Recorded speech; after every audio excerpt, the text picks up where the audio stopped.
आज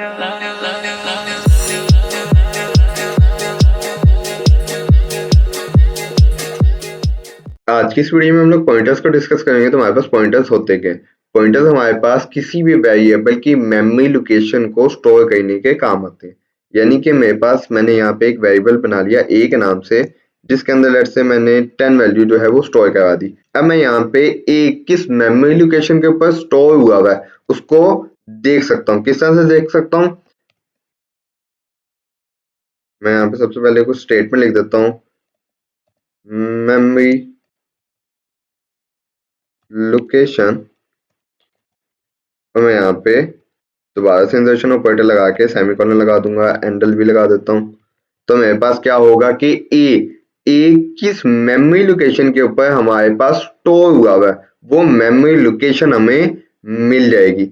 अब अगर यहाँ से मैं इसे रन करूं तो मेरे पास स्क्रीन के ऊपर ए की वैल्यू यानी कि 10 लिखा हुआ नहीं आया, बल्कि ए किस जगह पे किस लोकेशन के ऊपर हमारी मेमोरी के अंदर हमारी रैम के अंदर स्टोर हुआ है वो लोकेशन हमें यहाँ पे मिल गई। तो अगर मैं यहाँ पे इस मेमोरी लोकेशन को किसी जगह पे स्टोर करवाना चाहता हूँ तो वो कैसे वेरिएबल के अंदर स्टोर होगी? तो वो पॉइंटर टाइप के वेरिएबल के अंदर स्टोर होगी। जो हमारे पास मेमोरी लोकेशन है वो सिर्फ और सिर्फ पॉइंटर टाइप के वेरिएबल के अंदर स्टोर हो सकती है। तो चूंकि मेरे पास ए क्या है, एक इंटीजर है, तो मेरे पास जो पॉइंटर की डाटा टाइप होगी वो कौन सी डाटा टाइप होगी?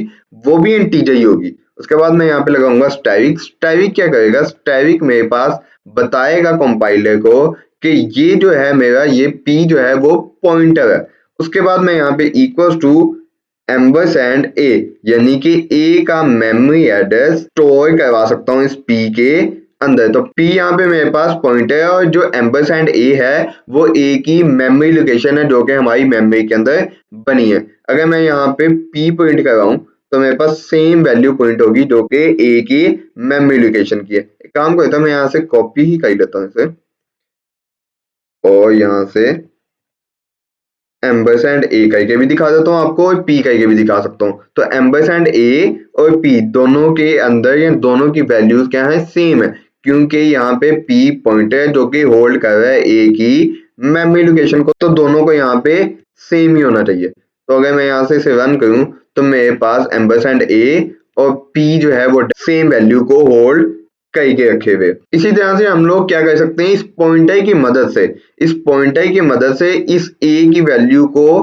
प्रिंट भी करा सकते हैं। क्यों? क्योंकि पी के पास ए की मेमोरी लोकेशन है। जब उसके पास मेमोरी लोकेशन है तो हम मेमोरी लोकेशन की मदद से उस वैल्यू को भी एक्सेस कर सकते हैं। तो अगर मैं यहाँ पे स्टार पी करके प्रिंट करूं तो मेरे पास जो पॉइंटर के अंदर यानी कि उस मेमोरी लोकेशन के अंदर जो भी वैल्यू पड़ी होगी वो प्रिंट होगी आ जाएगी हमारी स्क्रीन के ऊपर, यानी कि स्क्रीन के ऊपर 10 लिखा हुआ आ जाएगा, यानी कि ए की वैल्यू प्रिंट हो जाएगी स्क्रीन के ऊपर। तो कहां से आई हमारे पास ए की वैल्यू?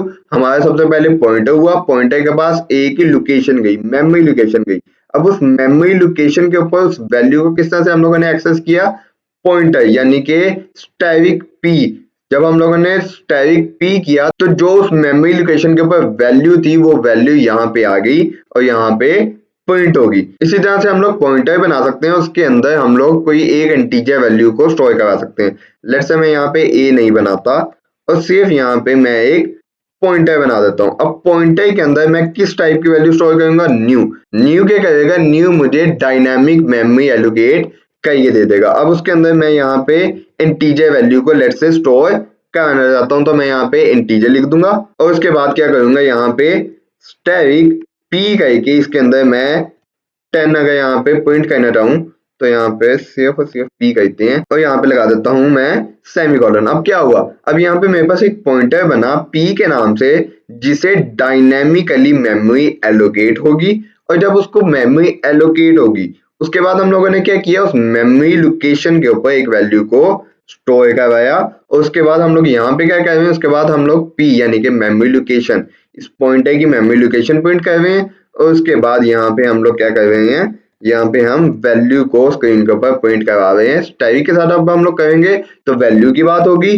जब विदाउट स्टैटिक होगा तो मेमोरी एड्रेस होगा पॉइंटर का। मैं यहाँ से इसे रन करता हूँ तो मेरे पास सबसे पहले मेमोरी लोकेशन आ जाएगी जो कि पी को एलोकेट हुई थी। किस तरह से हम लोगों ने एलोकेट करवाई थी? न्यू इंट करके डायनामिकली मेमोरी एलोकेट करवाई थी। उसके बाद हमारे पास वैल्यू आ गई 10। ये वैल्यू 10 कहाँ से आई? जो हमें मेमोरी लोकेशन मिली थी इंटीजर टाइप की, उसके अंदर हम लोगों ने स्टैटिक पी किया और वैल्यू को स्टोर करा दिया, 10 को स्टोर करा दिया। और उसके बाद हम लोगों ने जब स्टैटिक पी किया तो हमारे पास वैल्यू स्क्रीन के ऊपर प्रिंट होगी। इस तरह से हम लोग पॉइंटर्स बना सकते हैं, उसको हम डायनामिकली मेमोरी एलोकेट करवा के उसके अंदर कोई ना कोई वैल्यू स्टोर करा सकते हैं और उसके बाद उसको प्रिंट भी करा सकते हैं। तो ये था हम लोगों ने मेमोरी को एलोकेट करवाया, यहाँ पे डायनामिकली मेमोरी एलोकेट होगी। अब लेट्स से मैं इस पॉइंटर को यूटिलाइज कर लिया, वैल्यू वगैरह प्रिंट कर ली, अब मेरे पास मेमोरी में ये बना रहेगा।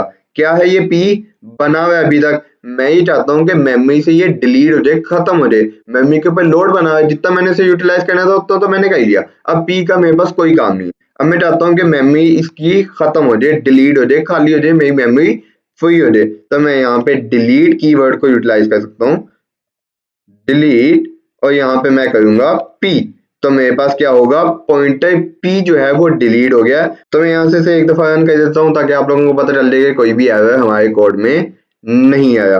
तो अब मेरा जो भी पी था उसका काम हुआ, यहाँ पे उसका मेमोरी लोकेशन बनी, इसके अंदर हम लोगों ने वैल्यू की, जो भी हमारे ऑपरेशन से हम लोगों ने करवा लिए। उसके बाद हम लोगों ने पी की मेमोरी को डीएलोकेट कर दिया, यानी कि डिलीट कर दिया। तो ये थी हमारी आज की वीडियो जिसमें हम लोगों ने पॉइंटर्स को डिस्कस किया, जिसमें हम लोगों ने सबसे पहले देखा कि कोई भी एक हमारे पास इंटीजर, स्ट्रिंग या किसी भी टाइप का वेरिएबल है, उसकी हम लोग एम्परसैंड लगा के मेमोरी लोकेशन को देख सकते हैं। उसके बाद हम लोगों ने देखा कि पॉइंटर्स हमारे पास हम लोग स्टैटिक लगा के डिफाइन करते हैं और उसके अंदर हम लोग मेमोरी लोकेशन को स्टोर करा सकते हैं। उसके बाद हम लोगों ने देखा कि किस तरह से हम लोग न्यू का कीवर्ड लगा के उसको डायनामिकली मेमोरी एलोकेट करवा सकते हैं। और उसके बाद हम लोगों ने देखा कि हम लोग किस तरह से उस पॉइंटर के अंदर किसी वैल्यू को या उस पोजीशन के ऊपर, उस मेमोरी लोकेशन के ऊपर किस तरह से हम लोग वैल्यू को स्टोर करवा सकते हैं। उसके बाद हम लोगों ने देखा कि हम लोग पॉइंटर को किस तरह से, यानी कि मेमोरी एड्रेस को किस तरह से पॉइंट करवा सकते हैं स्क्रीन के ऊपर, और उस मेमोरी एड्रेस के ऊपर जो वैल्यू पड़ी है उसको किस तरह से स्क्रीन के ऊपर प्रिंट